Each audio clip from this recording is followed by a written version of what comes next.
Hi everyone.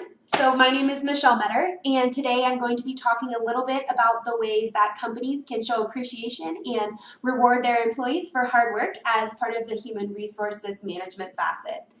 So the first thing to talk about is that, employees are on the front line of the job site. They are the biggest asset a company has. They are the face of everything. They are what deals with the day-to-day. And because of that, employees need to be rewarded accordingly for their work. It's very important that companies reward and appreciate their employees and continue to encourage them to do that good job, to have a job well done.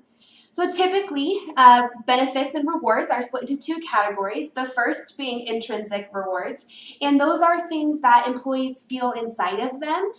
Those are internal rewards. Those are things like a sense of pride and a satisfaction of knowing a job well done and that you've done your hardest and you've put in all that you can.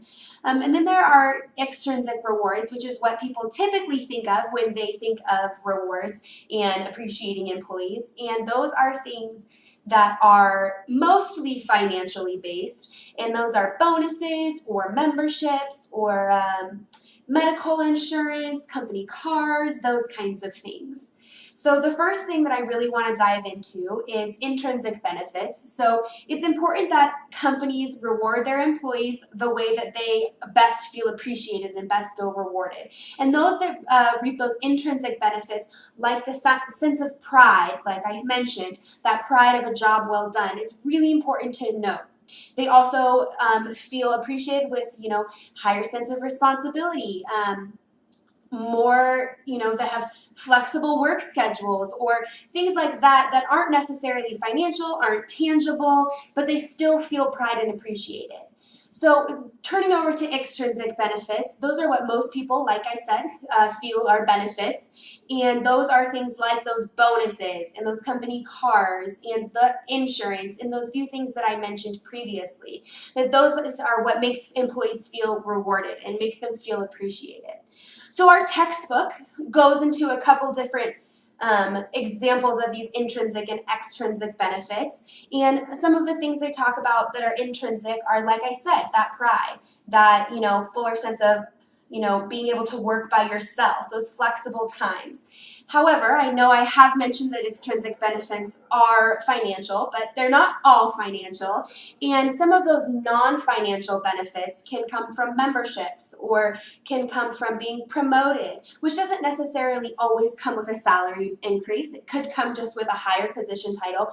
But those that are motivated by those extrinsic motivators are going to feel good. They're going to feel rewarded when they get those when they get that high job title, when they get those to that next level. So the next thing that I want to talk about that's very, very important for benefits is talking about company culture. So company culture is super, super important. If depending on how your company is ran, it is important that you foster a productive and encouraging and appreciative environment. People want to work hard for companies that work hard for them. So you want to make sure that in your company that everyone is treating each other well, they're respectful, they're doing everything that they need to be doing. And fostering that productive work environment, that nice work environment, that appreciative work environment goes a very far way when rewarding your employees. Employees who are disheartened or dissatisfied with their current work environment are more likely to find problems with their pay, they're more likely to find problems with their benefits, with their rewards, and have a general overall unsatisfaction. So if your company has a great culture going on, an appreciative culture, then your rewards are also seen much better. They're also much more appreciated and much more well received. So I do want to go into a couple different kinds of ways and different types of benefits you can offer. Like I said, there are intrinsic and extrinsic, but specifically, people talk about bonuses, and bonuses can happen in a lot of different ways. Lots of companies choose to do yearly reviews, and that is one great way for a company to be able to assess performance, and which is also a very important facet of the human resources aspect of a company, is being able to assess those job performance and do job evaluations and things like that to know what is expected of these employees. And it's very important that whatever is being done, whatever reward system is being chosen, that that's the one that sticks to, that it's done by policy, done by writing. Everyone knows exactly what's expected of them and how they earn that reward.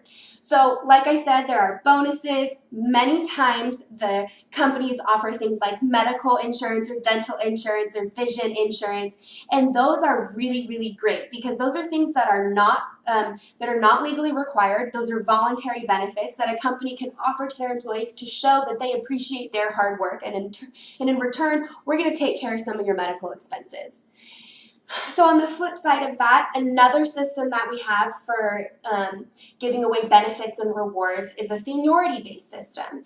And a gentleman who did a study in the UK, but he did study United States and the United Kingdom, but he did a study in the UK of seniority companies that ran off seniority-based reward systems. And he did find that those companies that ran off the seniority-based reward systems were generally more successful. They had a higher success rate.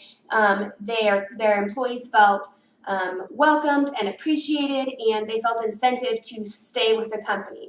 So what comes with a seniority-based reward system is there are some pros, and of course there are some challenges that go with it, but some of the benefits that that companies will see running off a seniority-based system is the fact that employees have incentive to retain their information. They have incentive to learn and to do what they need to for their company, because they know if they stick with that company for a long period of time, that company is going to reward them for their loyalty. So in turn, they're more loyal.